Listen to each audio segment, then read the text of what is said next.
So we've talked about bonding now, and we've broken it apart into two categories. We've said there's ionic bonding and there's covalent bonding.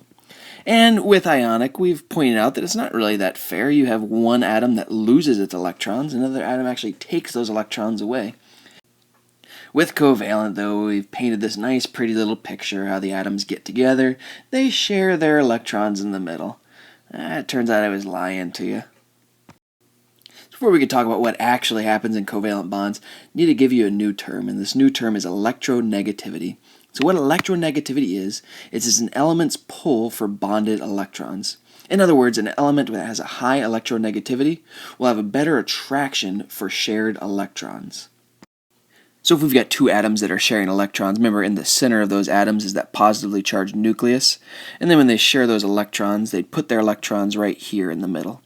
And so electronegativity would be the difference in how much this electron, or this nucleus, has a pull for the electrons versus this nucleus. So if this one's more electronegative, it's going to have a stronger pull for the electrons than that one is.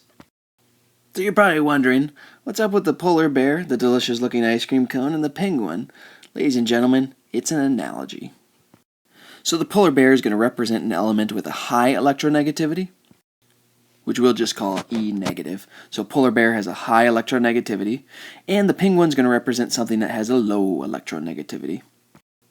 And the ice cream cone then is going to represent shared electrons. Shared electrons. So then the ice cream cone would be the covalent bond that holds them together. So then let's imagine that we've got our little penguin friend and our polar bear, and they're sharing those electrons in the middle. That bonded set of electrons would be the ice cream cone. Now think about this. You got a big, strong polar bear. You got a weak little penguin. Who's going to get more time with the ice cream cone? Yeah, it's going to be that polar bear because he's stronger. And so if we throw this into terms of bonding and electrons, the electrons are going to be pulled towards the more electronegative element, the polar bear. So to this point, we've called covalent bonds a sharing of electrons, but really, it's an unfair sharing of electrons when we have what we call a polar covalent bond. We call it polar covalent because the electrons are being pulled towards one side. They're supposed to be sharing them, hence the word covalent, so it's a sharing of electrons, but they're not really sharing very fairly.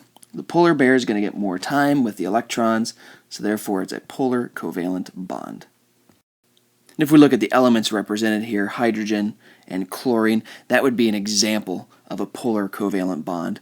So hydrogen bonds to chlorine, and we draw that little line in the middle there that represents a single bond, so two electrons that are being shared, but the electrons are not being shared fairly. In truth, the electrons are going to be pulled towards the chlorine, and they're going to spend a little bit more time with the chlorine than they are with the hydrogen. So they're still sharing, it's just not fair.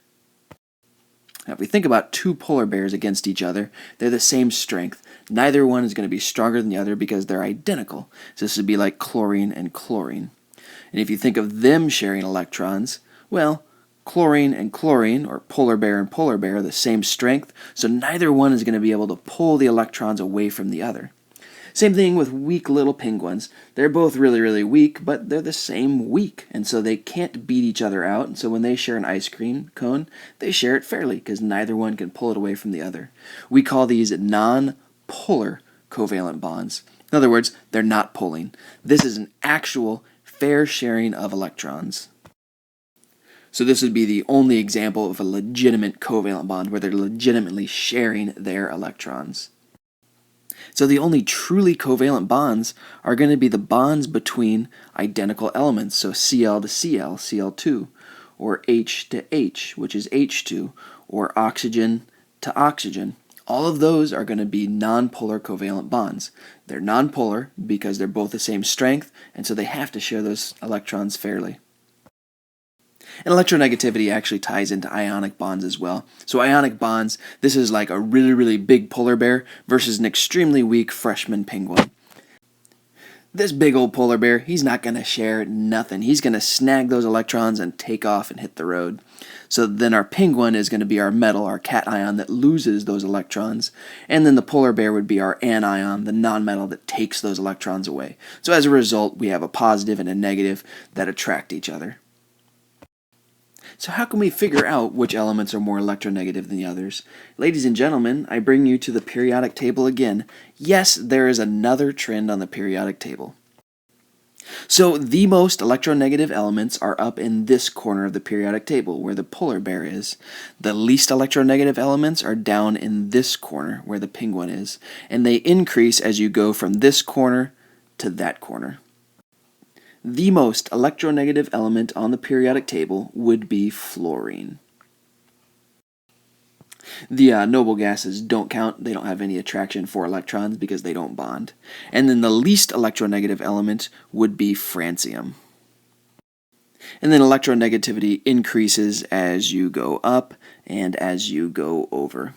So in other words, a couple examples, calcium would be less electronegative than magnesium, but it would be more electronegative than rubidium or potassium, because it increases as you go this way. So potassium would be the least in this row, bromine would be the most in that row, and it also increases as you go up.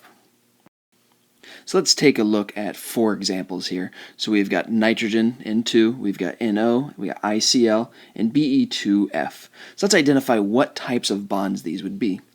So N2, for example, that's nitrogen bonded to nitrogen. So they're both pretty strong as far as electronegativity goes, but it's the same element on either side. So the electrons that they're sharing are going to be shared fairly. This would be a nonpolar covalent bond. Then if we look at the nitrogen-oxygen bond, in this case, they're not the same element. So they're not going to share fairly. So then the question is, which one of these two is stronger? Well, remember, electronegativity increases as you go up, but they're both in the same row, so neither one's higher, and it increases as you go over to the right. And so since oxygen is farther to the right, that means it's going to be more electronegative than nitrogen. So it's going to be polar, and the electrons are going to be pulled towards the oxygen. And ICl. So iodine and chlorine, 2 different elements, so they're not going to share fairly. And since electronegativity increases as you go up, chlorine and iodine are in the same row, so chlorine is going to have a higher electronegativity. So the electrons will be pulled towards the more electronegative element, chlorine. Finally, beryllium and fluorine, we see that they're on complete opposite ends of the periodic table, and they're also a metal and a nonmetal. So we can recognize this right away as an ionic bond.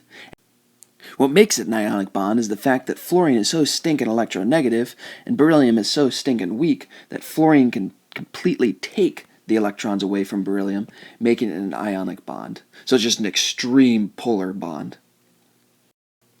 And so that's it. There's really only 3 types of bonds. There's nonpolar covalent, polar covalent, and ionic bonds. Nonpolar covalent comes from 2 elements that are identical, sharing electrons. Polar covalent comes from 2 elements when you have different electronegativities. So be able to identify which one is going to pull the electrons based upon that increase up and over. And then ionic bonds are just when there's such an extreme distance from metal to nonmetal that you wind up with no sharing whatsoever. Alright, the last type of bonding we're going to talk about is metallic bonding. And as the name implies, this type of bonding only applies to metals. And it's just when a metal is bonded to itself or another metal for that matter. So this is different than like when copper bonds to hydroxide and you get copper hydroxide, or iron bonds to oxygen and you get iron oxide. This is a pure metal stuck to each other. So if you look at a chunk of metal, I'm sure you've got some forks or spoons in your house. Those are made of metal. What's holding those together is metallic bonding. So if your silverware happens to be pure silver, that means a silver fork is not just made of one atom of silver, it's obviously trillions upon trillions of different silver atoms bonded to each other. It's not a covalent bond, it's not an ionic bond, though, it's a metallic bond. And the way metallic bonding works is actually what gives metals a lot of their properties. So it involves what's called a sea of electrons. So with a sea of electrons, the valence electrons in the individual atoms are what we call delocalized. That means they don't stay with the one element. So if we look at this element right here, we can see here's one atom of whatever this metal is, and all of these are individual atoms. Those individual atoms, we can see their core electrons are staying there, but their valence shell electrons are gone. That's because those valence shell electrons are actually moving around. This is why it's called a sea, because those electrons are flowing from one atom to the next. It's like a family that goes to a park, so the parents may stay in one general area, but the kids, they're going to run around and play with the other kids. They're going to move around all around the park. Same thing with these electrons. Those electrons do not just stay and orbit the nucleus like this. Instead, they're floating every which way. What this would look like if we kind of zoom out would be we'd have our protons right there, and then those electrons are just completely moving. They're free to go wherever they want. This gives it the property of then conducting electricity. When we think about hooking batteries up to things like wires, so here's some copper wire that's probably found in your house. If we take a battery which has a positive and a negative charge and hook it up to that wire, that then causes those electrons to flow in one direction from the negative to the positive. That flow of electrons from the delocalized electrons lets electricity move, lets you power light bulbs, your iPod, whatever it is. Nonmetals do not conduct electricity. The reason they do not conduct electricity is because their electrons are locked into place. So if you put that negative and positive on opposite sides of something like oxygen or fluorine, something that's nonmetals bonded to each other, you will not conduct electricity because the electrons cannot move from one side to the next. And with metallic bonding, there's no special naming rules. So if we've got something like this right here, that's iron metal, we just call it iron. This right here is copper metal, we just call it copper. So we name it whatever it is. This sea of electrons also means that since nothing's really locked into place, we can take a piece of metal and we can bend it. That's why something like wire, you can take and you can weave that wire, you can twist it, you can do whatever you want, and it won't break, it won't snap. That's because all you're doing is really just kind of moving those electrons around. So it's a little squishy in a way and lets you bend them, as opposed to nonmetals, which we learned earlier in the year, are brittle. You cannot bend them, and that's because their electrons and everything else is locked into place. So if you try and move them, snap, they just go.